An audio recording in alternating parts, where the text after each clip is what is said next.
Back అక్రమ నిర్మాణాలపై ఉక్కుపాదం మోపుతున్నారు అధికారులు. తొలగింపు ప్రక్రియకు ముందే విశాఖలో ఒక టెన్షన్ వాతావరణం క్రియేట్ అయింది. దానికి సంబంధించిన బ్రేకింగ్స్ మనం చూస్తూ ఉన్నాం. విశాఖ పెందుర్తి మండలం చిన్న ముషుడివాడలో ఉద్రిక్తత నెలకొంది. రెవెన్యూ సిబ్బందిపై దాడికి ప్రయత్నించారు అక్కడ ఉన్నవారు.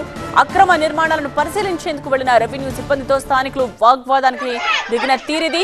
అధికారుల వాహనాలను కూడా స్థానికులు చుట్టుముట్టారు. దీంతో పోలీసులకు ఫిర్యాదు చేశారు రెవెన్యూ అధికారులు.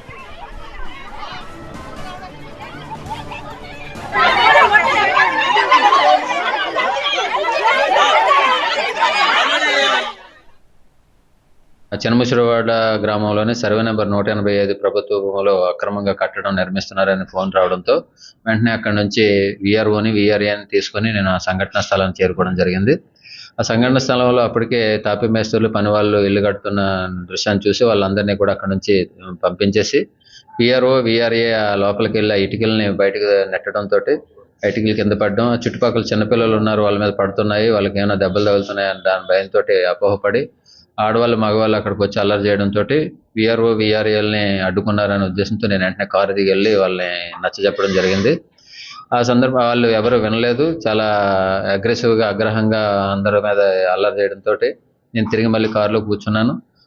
తిరిగి నేను ఆఫీస్కి వద్దాం అనుకుంటే చుట్టూ కారుని స్టార్ట్ కాకుండా అడ్డుకున్నారు. దీని మీద వెంటనే నేను సిఐ గారికి తెలియజేయడము, సిఐ గారు ఒక 4 కానిస్టేబుల్ని ఏఎస్ఐ గారిని పంపించి వాళ్ళందరినీ అల్లరి మోకని అందరినీ వైదొలగడంతో నేను ఆఫీస్కి తిరిగి వచ్చాను.